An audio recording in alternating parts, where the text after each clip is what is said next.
Hello again, everybody. This is another creepypasta video. It's been a while since I last made one, so apologies for that. Today's creepypasta is Smile.dog. It's one of the more famous creepypastas, and some of you may already know what it is. But anyway. Smile.dog's story consists of a classic horror setup. An amateur writer visits the house of a lady who supposedly has a story for which he can borrow from. Rather than speak, however, the lady has locked herself up in her room, crying and ranting about nightmares and visions and various other problems.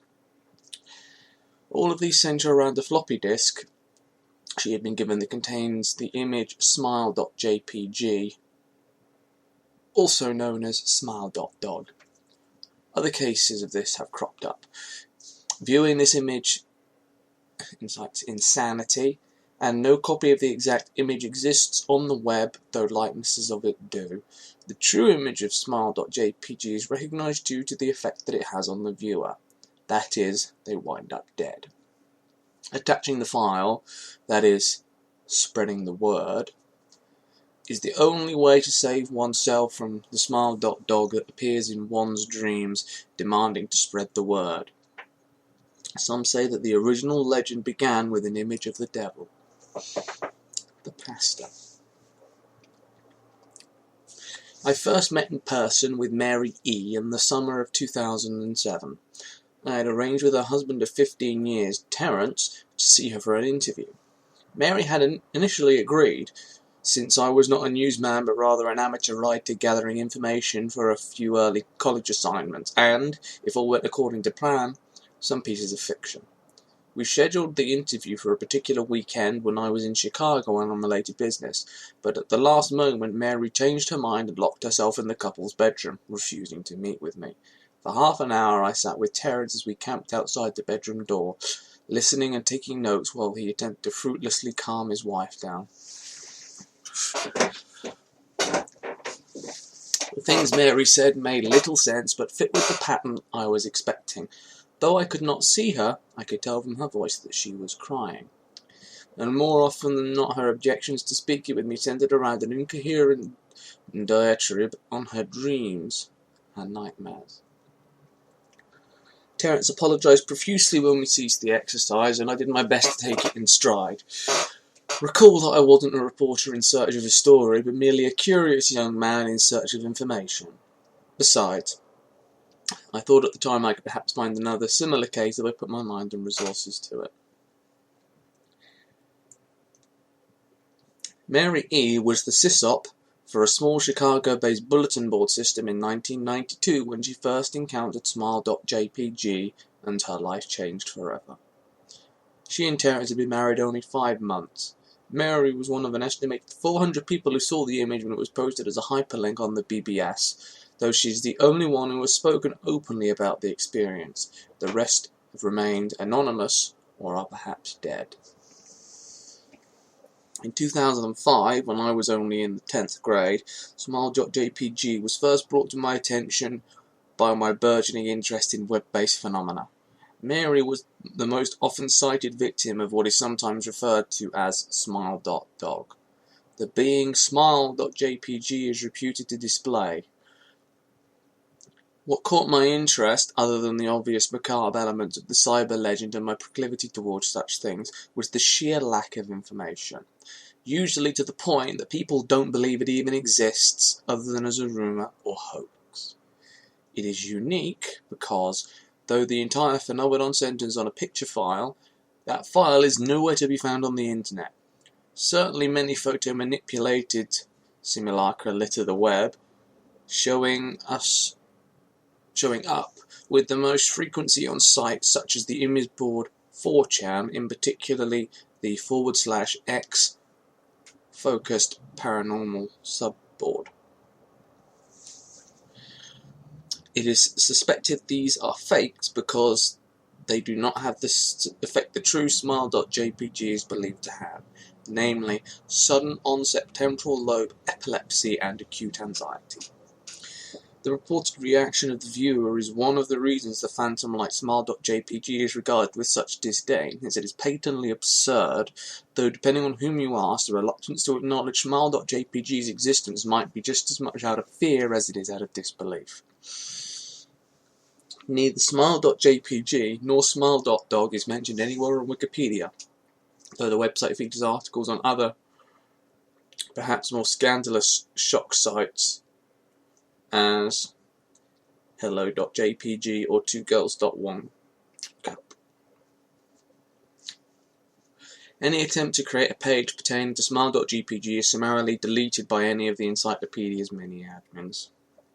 Encounters with smile.jpg are the stuff of internet legend. Mary E's story is not unique. There are unverified rumours of smile.jpg showing up in the early days of Usenet, and even one persistent tale that in 2002 a hacker flooded the forums of humour and satire website Something Awful with a deluge of smile.dog pictures, rendering almost half the forum's users at the time epileptic. It is also said that in the mid to late 90s, that the smile.jpg circulated on Usenet and as an attachment of a chain email with the subject line, "Smile, God loves you." Yet despite the huge exposure these stunts would generate, there are very few people who admit to having experienced any of them, and no trace of the file or any link has ever been discovered. Those who claim to have seen smile.jpg often weakly joke that they were far too busy to save a copy of the picture to their hard drive. However, all alleged victims offer the same description of the photo: a dog-like creature, usually described as appearing similar to a Siberian husky, illuminated by the flash of the camera, sits in a dim room, the only background detail that is visible being a human hand extending from the darkness near the left side of the frame. The hand is empty, but is usually described as beckoning.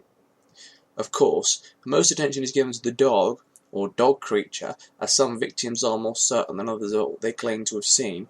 The muzzle of the beast is reputedly split into a wide grin, revealing 2 rows of very white, very straight, very sharp, very human-looking teeth.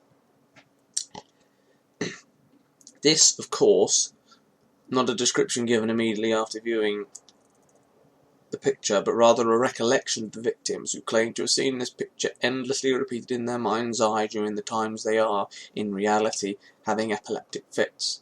These fits are reported to continue indeterminably, often while the victims sleep, resulting in very vivid and disturbing nightmares. These may be treated with medication, though in some instances it is more effective than others.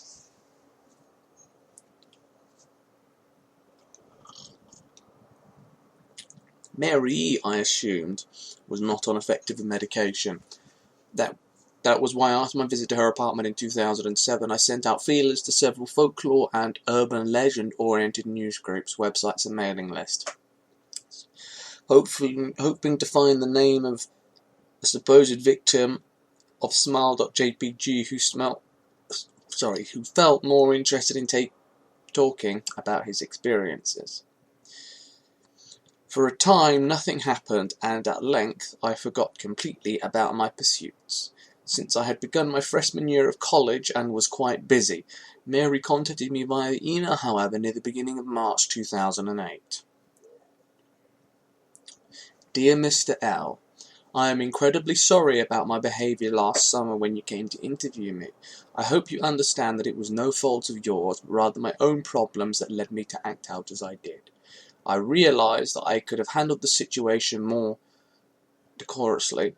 However, I hope you will forgive me. At the time, I was afraid. You see, for 15 years I have been haunted by smile.jpg.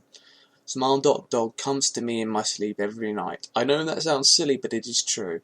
There is an ineffable quality about my dreams, my nightmares, that makes them seem completely unlike any real dreams I have ever had. I do not move and do not speak. I simply look ahead, and the only thing ahead of me is the scene from that horrible picture. I see the beckoning hand, and I see smile.dog. It talks to me.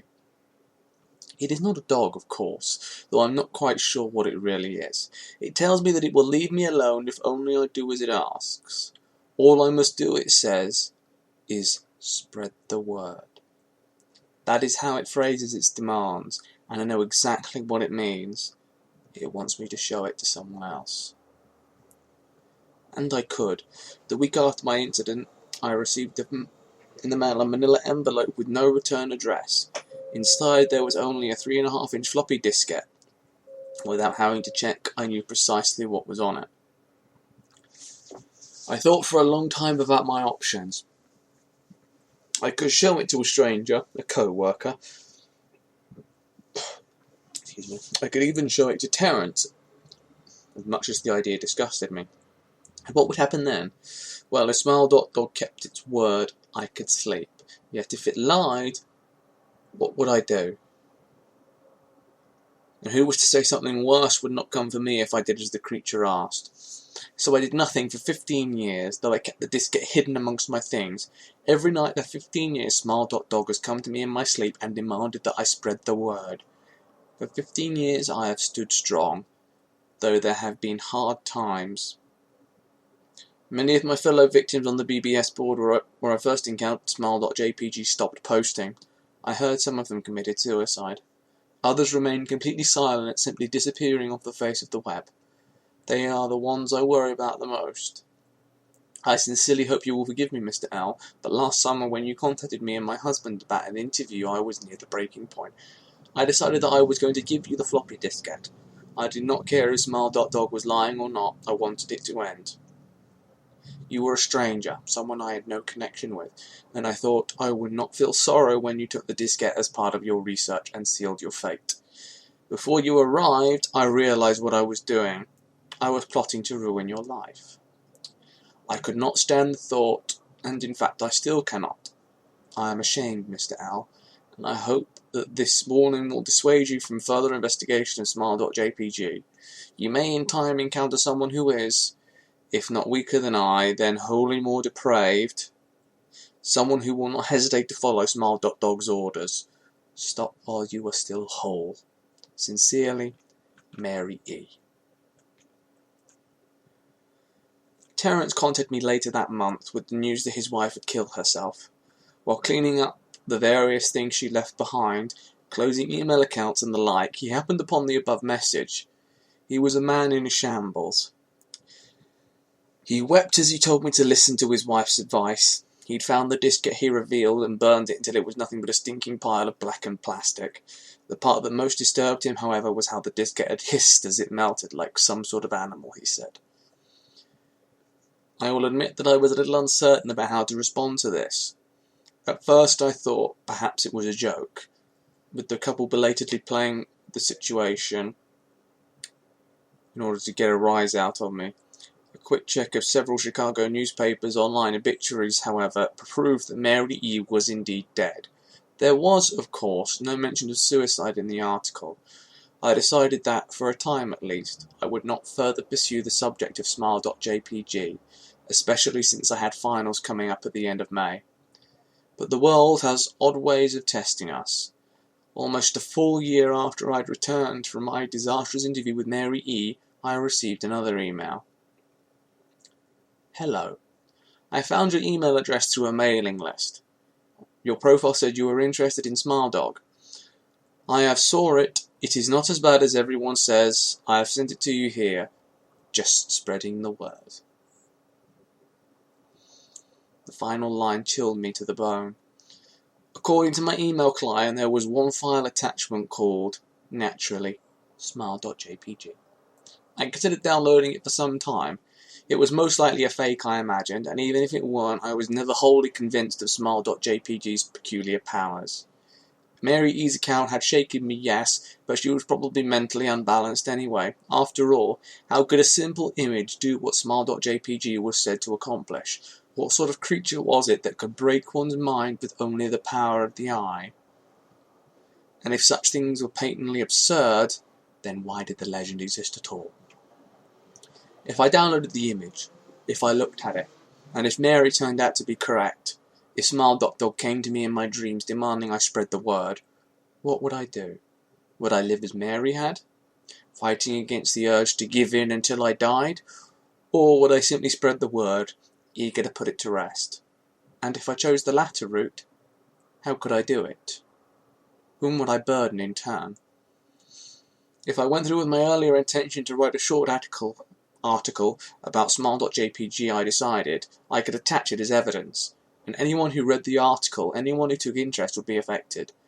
And even assuming the smile.jpg attached to the email was genuine, would I be capricious enough to save myself in that manner? Could I spread the word? Yes. Yes, I could. Original author unknown. I've known about this creepypasta for quite a while. It was one of the first ones I read, and it's again it's another one of my favourites.